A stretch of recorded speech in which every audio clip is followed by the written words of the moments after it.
Hello, peace seekers. This is Saniqua White popping in to give you a piece of my mind that will hopefully give you some peace of mind.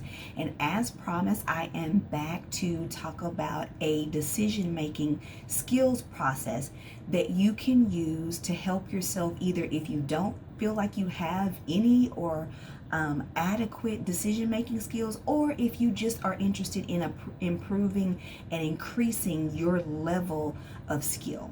So here it is. So the first thing that you want to do in the decision making process is to decide what the situation is. What is it that you even need to make a decision about?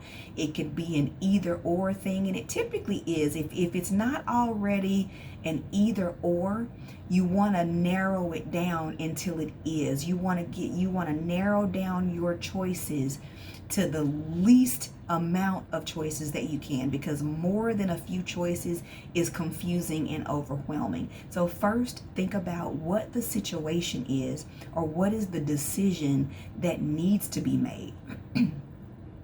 Then you want to look at your options.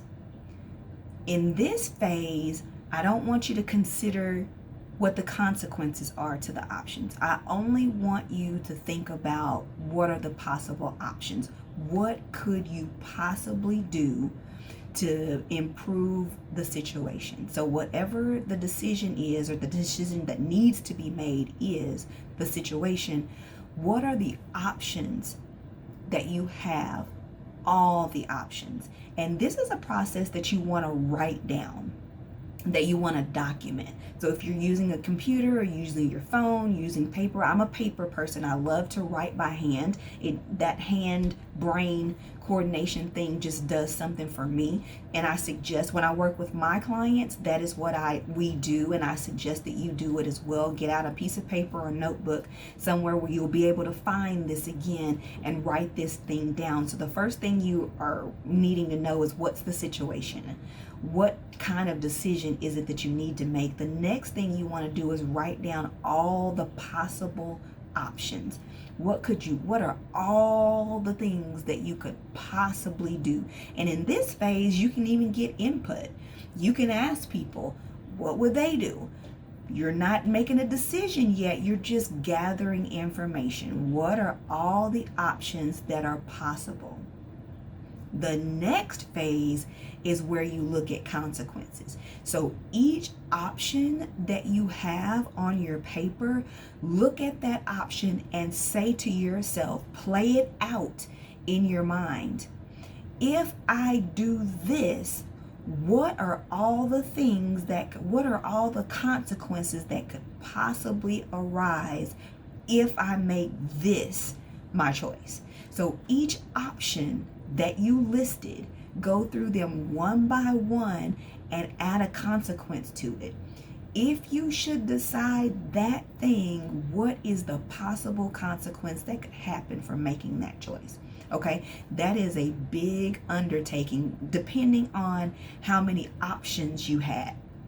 So if you have 10 options, then there should be 10 consequences. Now, some of the consequences are going to be the same because maybe the options are kind of similar, but make sure you identify a potential consequence to any of the choices that you would possibly make. Now, think about it in this sense as well. We typically don't call positive outcomes consequences, but in essence, it's kind of a cause and effect kind of thing. So think of it that way as well.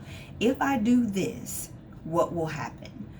Because some of your consequences or outcomes will be positive or should be positive.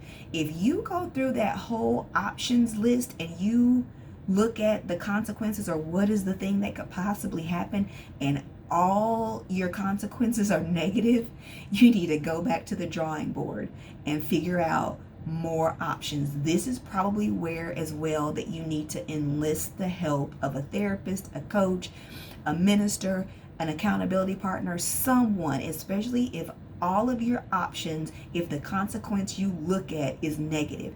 It may be the way you're viewing it. Maybe you're in a negative state of mind and you cannot see positive. So sometimes it's good to have another set of eyes so that they can walk you through that, whether that's where you are or not. And if that is where you are, it may be time for you to consult a therapist or a coach, because your state of mind is not where you need to be making decisions, by yourself, because you're probably not going to make a good decision. Okay? So consequences, looking at the consequences. So once you've weighed everything out, now is the time that you look at each of the options, look at the consequences, and choose which one of the outcomes is going to be the best option for you. You've looked at it. If I execute this is a likely outcome or consequence to what I'm going to choose to do. You haven't done it yet, so you're still safe. This is just a process of planning. You haven't implemented or executed yet, but now you're looking at, if I choose this is probably the outcome or consequence that I'm going to receive. However, it is the best option for me to choose. So after that, if you're sure that you've chosen the best option for you, that you've consulted someone, a trusted person, accountability partner, someone, then now it's time to execute. It's time to implement. It's time to actually make the decision, put it into action. So go forth, make the decision, put it into action, and then you come back and you reevaluate. The decision that you made, did you get the outcome you were looking for or hoping for? Even if it was a consequence attached to it, possibly. Did you get what you wanted, what you were looking for? Was it positive enough for you to get the thing that you were needing to get out of making this decision? Now you're in the evaluation phase. If it did not come out the way you wanted it to, then now you can go back to the drawing board. You may or may not have another opportunity to make another decision, but I guarantee, in that situation, but I guarantee you'll have another opportunity to make a decision. So go back and evaluate the choice you made, the decision you made. Why did it not come out the way that you wanted it to? If it did, great. Now you know a good plan for decision making, and I suggest that you write this down, that you repeat this process until you're able to do this in your head. That's the ultimate goal, is for you to be able to make good decisions quickly, if you need to make them quickly. If you don't, then take all the time you need. But I want you to be able to have a process in place where you can learn to make an excellent decision where you are satisfied with the consequences or outcomes that you get. Okay? I hope this content is helpful for you. If it is, remember to subscribe and give this video a thumbs up. I will be back with you soon to bring more content like it. Until then, be proactive about your mental health. Be well, and God bless.